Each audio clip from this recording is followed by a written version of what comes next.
All right, so Maria, I'm really excited to be connecting with you today. Thanks, same here. If you were to look back 3 to 5 years from now and see that this coaching conversation with me changed everything for you about your LSAT prep, what would need to happen? I just basically to get a better understanding, as you call it, the LSAT mindset, I think that just kind of nails it. And I'm not there yet. I did take I have been taking standardized tests throughout school. I had to take my nursing boards in order to pass. And it was just a real kind of shock that my nursing boards are nothing like this. Some people are like, well, you should be okay. You pass your nursing boards. I heard that's pretty hard. Well, it's nursing boards, you study content. These, you study technique to take the test. And I think that is the big downfall. So for me, just to get into that mindset, to have a better understanding of how to approach the questions versus really study the content, of course, which is impossible. And that I just get the score that basically is going to get me into the law school that I want. And that's basically it. Sure. Those are big questions. So the mindset versus the content of the exam. Right. What's missing for you in your prep right now? How have you been, what's been giving you the biggest struggles?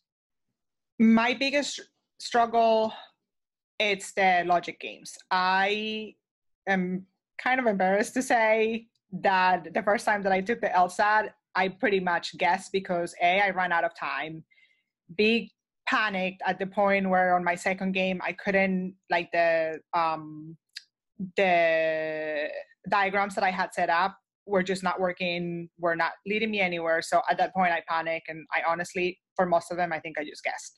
So to me, that is the biggest, it's time consuming, frustration, and I don't get it. Now, in all fairness, I just haven't really put the time to try to understand it. I did watch videos. I did use the book that I got when I first studied and before I took them. But, that is perhaps my biggest thing, following by the reading comprehension. It was difficult as well. Sure. Yeah, logic games especially are extremely intimidating at first. Total. Yep. But there is a method to the madness, and there is a plan of attack you can use so that step by step, day by day, you know exactly what to be doing over the course of your prep. And that's what I've laid out for you in the courses as well, to basically watch these lesson videos on these types of logic games, then complete these exact specific games out of the exams. Right. And so it's not just do one section, then another section, because they're all mixed up. Right. I'd rather you have you do the ordering games first and start with the easiest ordering games, then work your way up to the more difficult ones. So you're progressing in a logical fashion within each category. Okay. I do have a question, I guess, that refers to the logic games given my circumstances the first time, and I'm hoping that's not going to be the case for the second and hopefully last. But in the event that, let's say I get it, I'm doing well, something happens, I run out of time, and I didn't keep track of my time, and now I don't really have the time. Is there really a method to guess, like to make the most appropriate guess, or there's really no such thing? For guessing, yes and no. I mean, you can certainly eliminate a couple of choices. Okay. What I recommend doing is you basically, in logic games, you have 3 types of questions. You have the initial orientation question, then the local if questions that give you a jumping off point. They'll say, like, if A is on 3, then what must be true? Then they'll have the global general question saying, which one the following in general must be true. Okay. What you can do is you can use all your previous valid hypothetical scenarios that you've sketched out, your little mini diagrams. You can use that work to help you eliminate choices from tougher global must be true questions. Okay. And so if you make use of that previous work and work more efficiently, that will help you eliminate some choices so that you can make a more informed guess between the remaining ones, and your odds will be higher. Okay. I guess along my second question, along that same line, if I remember correctly, one of the techniques that I read at some point or so at some point was that, if you were in one particular area and they were asking you questions about that same scenario or setup, to look back at the other questions that you had eliminated and to use those to help you in the event that you cannot figure out the question that they're asking you. Is it really worth doing something like that, or are you just kind of going to waste more time doing that?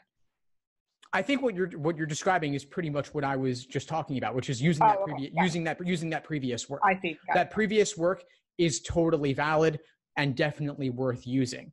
And so if you can keep your diagrams organized, keep them neat, don't ever erase previous work, always have it remain available to you in the future.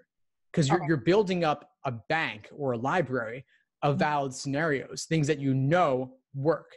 And so those could potentially help you in the future and help you either avoid having to draw new diagrams or help you more quickly arrive at the correct answer for a global question. Okay. How is it working out? What have you heard with the digital LSAT? And I apologize if you addressed this during the webinar, but like I mentioned, I had to disconnect for a little bit for something for work. So I don't know if maybe I missed that specific part, but I'm reading that they're going to give you paper and you're able to do like scratch paper essentially. Is it more cumbersome because now you have to look at the screen and then look at the paper and, what have you heard about that? Yeah, sure. I mean, they do give you scratch paper. You get a booklet of about 12 to 14 pages of 8.5 by 11 unlined newsprint type paper. Okay. And so you can work out of that, it's more than enough scratch paper. It's not unlimited, but it's all you really need. Okay. Now, as for going back and forth between the screen and the paper, some people like it, some people don't like it. You can practice though. You can use it if you can have a tablet or can borrow a tablet. You could play around with a couple of exams on LSAC's site and practice going between them to see what you like. I mean, I think it's mixed. There's pros and cons to digital. I think the con might be looking back and forth a little bit or only being able to see one question at a time.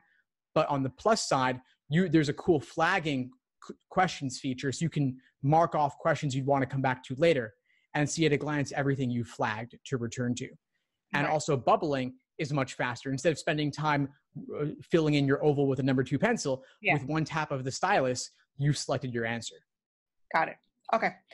I honestly, like my biggest thing right now, other than just, trying to squeeze in the time, I feel overwhelmed in the sense of that I feel I have to tackle everything right now. I know, and I'm reading your, the weekly plan that you gave me, and I'm gonna stick to that as best as I can. It's just then my mind starts with but you're doing good on the other stuff, so jump in and just go back to the logic games. Should I just follow what you gave me for the most part and then go back intermittently? And I don't know. I that's the part that I'm just like, I don't even know like where to start in the sense of, should I just go with the weakest thing, which again is the logic games, or what to do as far as that? Yeah, sure. Well, the LSAT can be overwhelming. There's a lot of different sections, a lot of different question types, and it's unfamiliar. It's new. It's like a foreign language at first. Yeah. So I wouldn't want you to try and tackle everything at once, because then basically nothing is going to go well. Instead, divide and conquer one thing at a time. And that's what the plan is doing for you. So that step by step, day by day, you know exactly what to be focusing on. And trust that you will get to the other stuff later. And of course, you can flip ahead in the schedule and see we do end up covering everything in the end, all sections, all question types, but focus on one thing at a time. If you want to modify a little bit for weak areas, you can do that. The schedule actually has you start with games because they are typically the most intimidating at first, but they are also the most learnable. Okay, I'm glad to hear that. I read a little bit of that on the, when you said read this first. So I've been reading and I've been following you for a while, getting your emails. I have actually pretty much saved every single email that you have sent since I started following you. So it's something that was very important to me, and I think it's very true for a lot of things, but it's the fitting all of this into my day versus trying to fit, the other way around. Like I have to set up a time and kind of try to stick to that time. And of course, this week I'm like, okay, this is great. Like I briefly mentioned, I have a job that allows me to work from home. So I have that flexibility to kind of squeeze in the time and do it. But this week has been a complete disaster. And while I'm not in the hurricane at all, I do manage Florida. So that's why it's impacting my work. It's, of course, now I have all of this extra work that I need to do because of the hurricane. But anyways, I think for me, that statement was pretty like, nope, I gotta put in the time and make it a routine where I am doing it and respecting that time. So that was pretty important to me to hear. I don't think I really ever thought of that.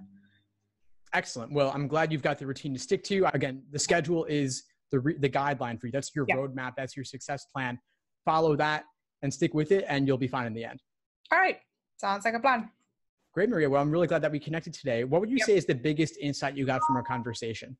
That the logic games are learnable out of everything. That is huge. That is really good to hear because it is encouraging. And I think it just gives me more motivation. And, just honestly, while it wasn't really anything that you say, just to have that support, I have heard of other people taking these other classes, and I was suggested other courses for prep, but this is so personal, and it really is huge. I'm an older adult. I'm not, in my early 20s. I'm not undergrad looking to go right into grad school. So to have that support and understanding, and that at least I can email you, hey, I have struggled with this question versus this just, kind of overall like, oh, here you are, just the best that you can and good luck to you. So I think I'll have to say those two things are probably the best thing, honestly. And I know in general, the coaching session, it can happen in other places, but this has felt very personal from the moment that I joined. So thank you.